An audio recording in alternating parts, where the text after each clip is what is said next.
Nebraska Preps post-game with Damon Benning and Jacob Padilla. Voice guy, which means we're back for another week. Oh, I can hear myself now. There we go. A few audio technical difficulties, more like DV difficulties, as we welcome in my man Jacob Padilla. JP, how are you, buddy? Good. Good to be back here. We obviously had some scheduling issues that the whole Fred Hoiberg had to go and hire an assistant coach and kind of wipe out our scheduled studio time. So yeah, I like the impromptu Facebook stuff. So, like, that's just taking the initiative, because for a guy that is not very good with Facebook, like myself, I'm always appreciative of ingenuity. Yeah, I don't use it much either, but I was like, well, I saw all these games. I got some thoughts. I might as well put it somewhere. And so, yeah. You got some thoughts? I got some thoughts. So the week was obviously pretty busy. Teams were separated all over the place between what was going on in early on in the middle of April. You're obviously coaching in Des Moines. You're trying to follow along. The Adidas circuit is up in Indianapolis. Supreme is doing their thing as well. I mean, there's a lot going on to keep advantage of. And I think you and Ice were the only two teams that were. Who else was in Des Moines with you? I know the second team went undefeated like you guys did. Who else was in Des Moines with you guys? Yeah, we had the OSA elite teams, Powerhouse, Team Factory, Ice, and then some of the Supreme teams, and BDA as well. BDA? So, yeah. So how is Powerhouse starting to come together with some of their rosters this summer? Is it too early? Yeah. They have my attention a little bit just because I guess kind of like the opportunities they afford folks. Yeah, I got to see Skirka's 17s play a few times. They went 3-1 in a tougher pool. Did a pretty good job. It's so much athleticism on that team, and they love to get out and run. You've got a few unsigned seniors playing down, plus Tiandre Perkins is on that team with Martell Evans and Quincy Evans. So a lot of length and athleticism. Athleticism, not a problem. Yeah. Were you expecting Perkins' transition to be a little smoother at South? Yeah, that was a whole team that it just never really seemed to come together.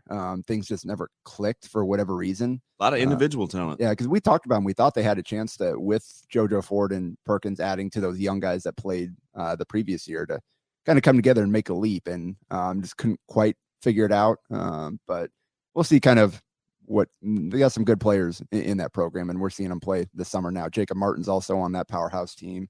Got a handful of guys. They did pretty well. I saw their top 16s team, which is formerly the 402 Chaos team. They got a bunch of Lincoln kids and a few Elkhorn kids. And they, I believe they went 3-1. Powerhouse Brown with Tay Moore and Kendall Hinton had a couple of good games while I was watching them. Big guy from Lincoln Southeast. They added KG Gatwich and Thomas Alsep, who's heading to West Side from Elkhorn South. He had a pretty good last game that I saw them play. So it's a pretty talented team. I think they're still kind of figuring some things out. They're missing a piece this weekend. So that's definitely a team that's going to have a chance to have a solid season. Where were the bulk of the games held? So they it's a pretty big tournament. I think Attack and Gym Rats and Recruit Look all kind of combined to host this thing. They had 7 different facilities, couple in Ames. We were really spread out in Indianapolis as well. Played at a couple of high schools. I was a little less than enamored, but I mean, it is what it is. So most of the games, all my games and all the games I watched basically were at I think it's a newer facility, Mid-American Recplex over there in Des Moines. I'm not sure I've been there. Yeah, they have 6 different courts, and I feel like we live in Des Moines at least part of the time, right? Have we been there? Well, I don't believe so. I think it is brand new. My brother's roommate is from over there on the far side of Des Moines, and he had never heard of it. So I think it's pretty new, and they just keep putting up facilities. There were. So they had 3 courts, kind of 1, 2, 3 of the main courts. Then 4 is all the way at the back of the facility, past all these wrestling mats. There was a big wrestling tournament going on over there as well this weekend. Shout out to wrestling, yes. Yeah. And then the other 2 courts were back on top of a hockey rink, and they had little sport court courts out there. And It's kind of it's a nice facility, but I would have preferred a little bit better. The one way back is like really slippery floor. It's not the first floor that some of those guys were playing on in the 15 or 16s in Indianapolis, you know, at least from a TV standpoint. I mean, it was, I don't know, it looked like an all-purpose floor. Yeah. And you're just asking for trouble. It was like a concrete floor or something. I don't even know what it was, but it wasn't great. That was where our last game was. And then the first game we came out and played and shot like 3 for 19 from 3 after shooting 37% last week. The hoops, one was like 9.7, the other was like 9.8 or 9.9. Like neither of them were 10. Who was the first to heights. let you know? Was it the kids when they're in warm-ups? Yeah. Yeah, they like I mentioned more at halftime, but yeah, it was mentioned the refs like, yeah, whatever. Like I feel like 10-foot hoops should be the bare minimum for a live period tournament. Is that too much to ask? Yeah. But other than that, it was a pretty good tournament. I said good work by my team. We went 4-0. Had 2 comeback wins on Sunday. We were down double digits both games and found a way, rallied, gave up like 22 combined points in the second half of those games. So guys really dug in and closed out the weekend strong. When you're talking about kind of what was going on and what you're able to see, I think the answer to this question is you prefer to coach, but you're double dipping. You're providing perspective. You know, we've got to do this show. I'm handling one tournament in Indianapolis. You're handling Des Moines. We're trying to follow Twitter feeds and make sure, like, do you rather coach? Yeah, I really enjoy coaching for sure. But I enjoy all of it. Like I do enjoy going and seeing other programs. I love like hopping on the benches of other OSA teams and hanging out with those guys and kind of seeing the way that they do things and helping out any way I can. That was always one of the cool things about like the Stanford Pentagon League, where it was just all OSA teams just bouncing from bench to bench throughout the weekend. And so you could have seen guys like Alex Wilcoxon go 10 of 13 from 3. Yeah. Yes. When he gets going, he is tough. Yeah. Pretty good weekend there. And I know that's going to be a pretty good team. I believe the gold team went 2-2 this weekend, but 2 close wins. I think they lost on a buzzer beater or something like that. But we can kind of transition over to India first. Couple of standouts. I thought Brooks Kissinger for Team Factory over in Des Moines played really well. He's tough. He's so strong going to the rim. Yeah. And Factory had solid weekend. I believe they went 2-2. The guy that really stood out for me was Trayson Anderson from Lincoln Pius for MBDA, and saw 3 of their games. He averaged 19 points on 60% shooting, 45% from 3, 9 boards, 2 steals, and 3 blocks in those 3 games. And he's a guy that I think he's got so much potential, and I think he's a kid that just needs an opportunity to play and to keep figuring things out.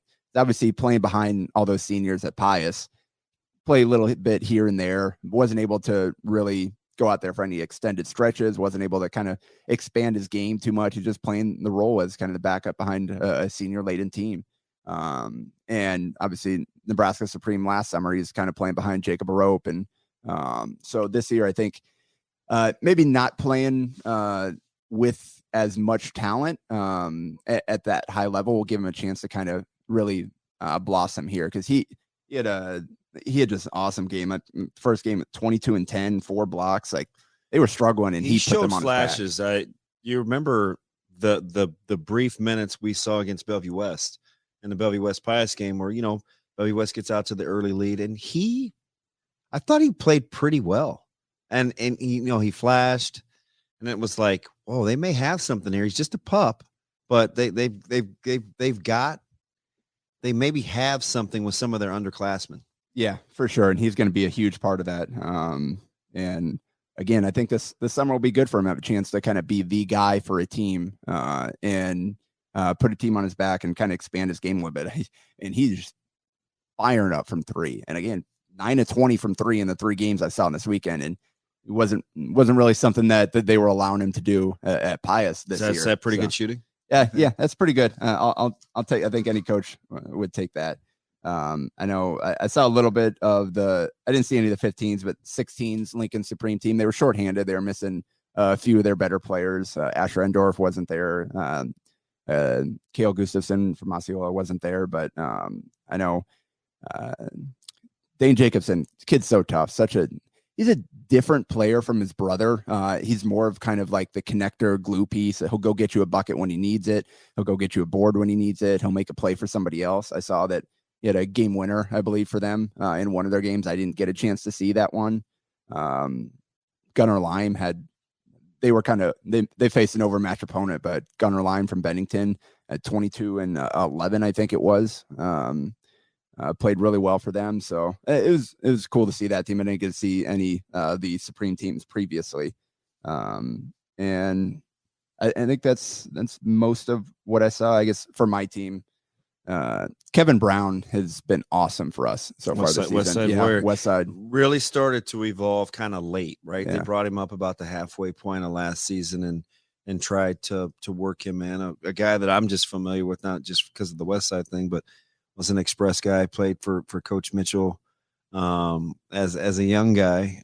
We had him for a long time. It was the age fluctuation. I sometimes forget that some of the guys that we played with are older than some of our kids, but we didn't really pay it any mind. We just played basketball, and he's a guy that has shown some flashes. And the weird thing about Kevin, he could have been a good football player too.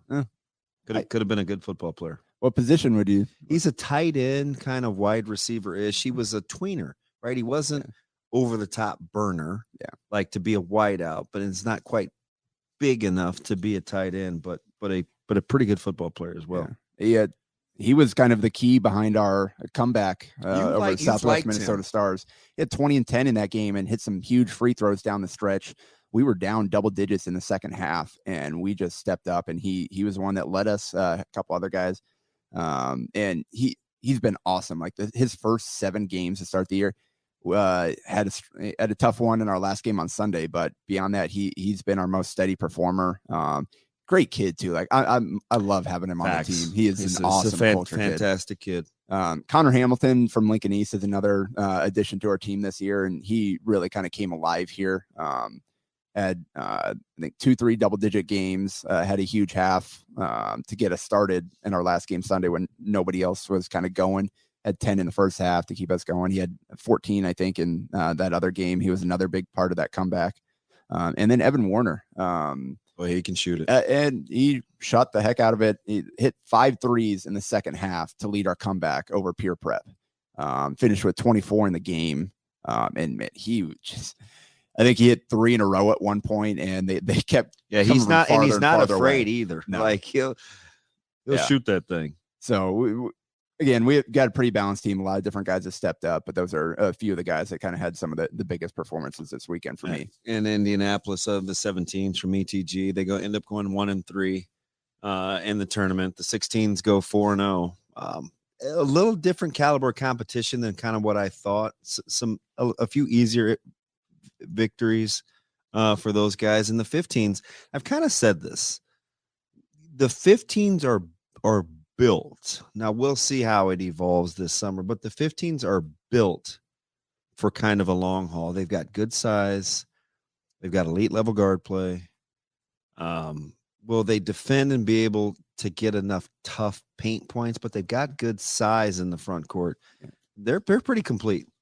Yeah, Brock Scholl has had a really good start from what I've seen. That's a fantastic call. So the whole Brock Scholl evolution thing, I was at that practice, obviously, where he kind of gets a call like, hey, we'd love to have you. We're down a couple of guys. And I'm talking to his dad because we go way back just from, Mitch and having played against each other for a long time. And I remember leaving at UBT, and this is probably 3-4 weeks ago, and he said, hey, I really like what Coach Runco is doing. This is great development. And I watched the practice, and you've been around it long enough. You see who fits. And I saw how the kids were playing with him and how he was good with BJ and Reese and those guys. And I left, and I told him, I'm walking out of UBT, and I said, I think he'll be sticking around. Yeah. Right. Like, he's just a guy. He's got good touch, good length. I think it's going to serve him well playing against those caliber of athletes.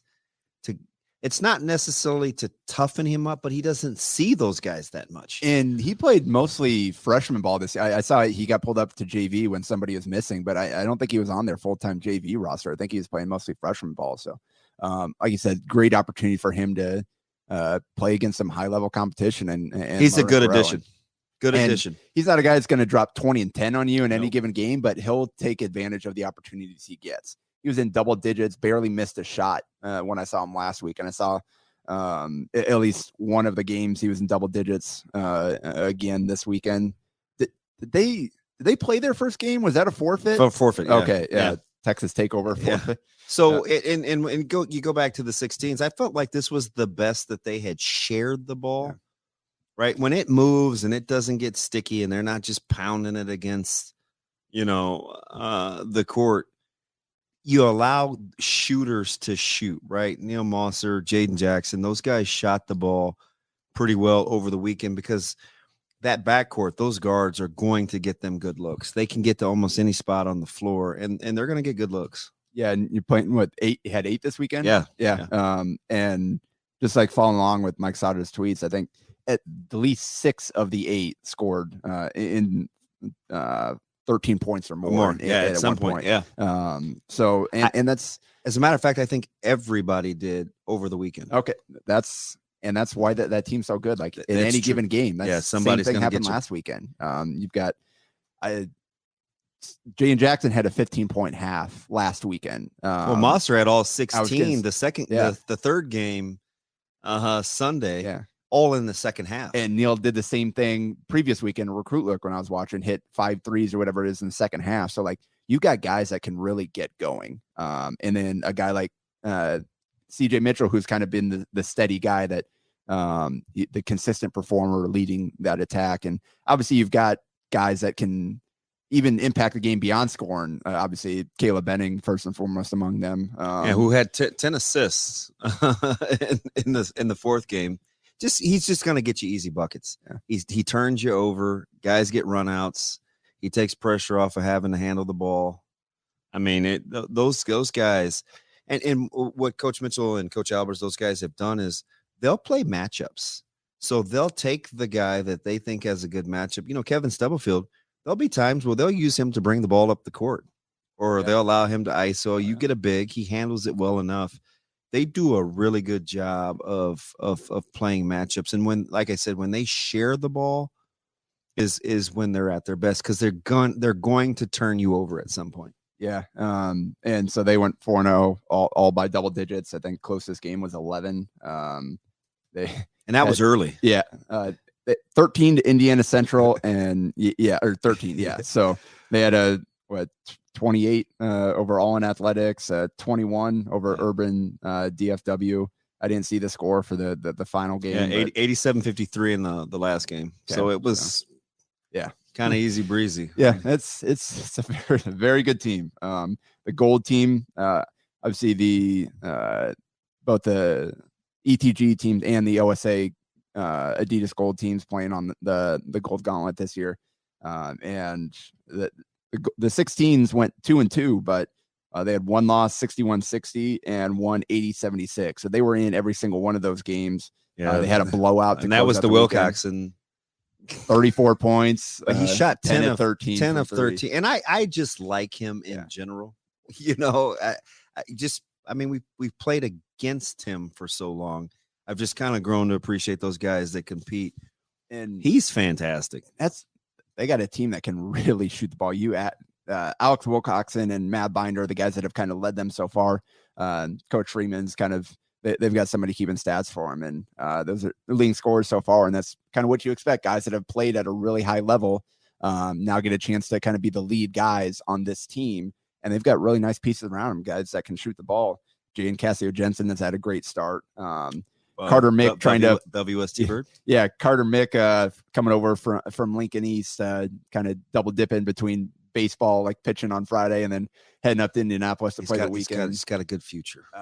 Luke Nomishi, apparently soccer this weekend and then went up there for a couple games. So they've got some multi-sport kids, but they're making it work. That's going to be a fun team to watch. I've only got to see them play one time so far, but I really like the pieces on that team. And Coach Freeman, I've got a lot of respect for him and the way that he coaches his team. He's got a good basketball team. You know, the cool thing about it is I think sometimes we get too hung up on, you know, gold or wherever folks are playing on the gauntlet, or a lot of times it's about fit, right? Like you can take some players and you put them on some teams and they're different players as opposed to playing with other players, right? I'm watching guys like, well, you'll take this Supreme, for instance, who we didn't get to yet. I look at a guy like Eldon Turner, like as a lead guard, where he's the guy that I've been talking about for a couple years now. And I'm just thinking he may have that opportunity. Now we'll see what happens with guys landing at different schools and who plays where in the backcourt. But the more times that he has a chance to be a decision maker with the ball in his hands, the better player he's going to be. And he's never really been afforded that luxury before. So there are guys like that where you put them with the right people. Like you let Wilcoxon play with a dynamic ball handler, a guy that can penetrate. Yeah. He's going to be a really, really good player. And that's the thing. Like when you're going through and putting teams together, and I think parents and a lot of the kids often always just kind of look, we want to be on the highest team possible. Yeah. You get towards the back end of trying to put those teams together. You got to weigh that. Like, do I take the 10 most talented kids and just put them on that top team? Or do you kind of look towards the back end? You're like, let's get kind of a good role player or two of that 8th, 9th, 10th spot that would maybe be fit better in that role. Whereas maybe the 8th best player, you make him the number 1 on that second team that's still going to play a good schedule and have a chance to really compete. Those are those things that like we as coaches are always trying to, when you're putting together teams, you're putting together teams. You're not just like ranking players necessarily. Right. For instance, because this is close to home, like I look at, like, what's the real difference between a Wilcoxon, a Mosser, and a Jaden Jackson? Just right. Sometimes it can boil down to simply who they're playing with. Yeah. Right. Like they can all shoot it. They all dial it from distance.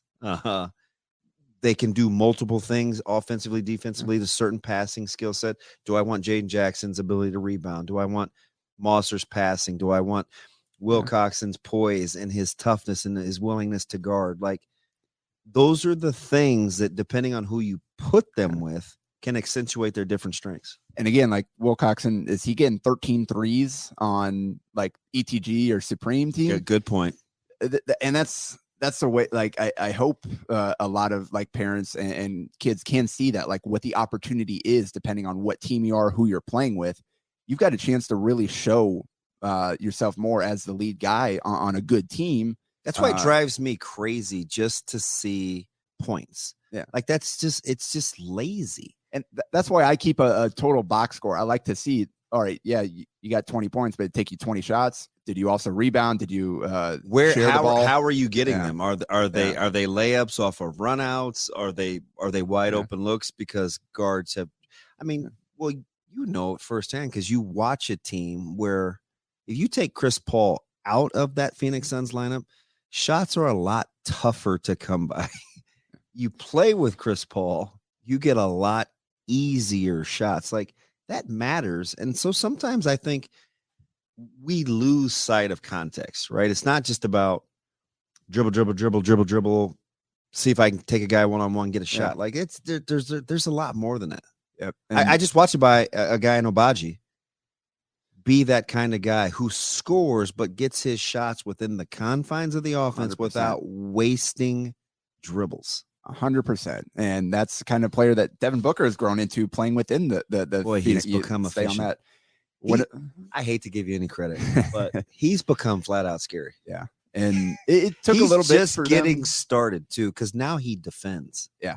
That's the thing. Like, he's got a reason to, and he doesn't need to carry as much responsibility. So he's got more effort to put in an all around game. And but yeah, that's it's all of that stuff is important. And that's the kind of stuff that, like, with my team, I always stress making the play for the next guy. Yeah.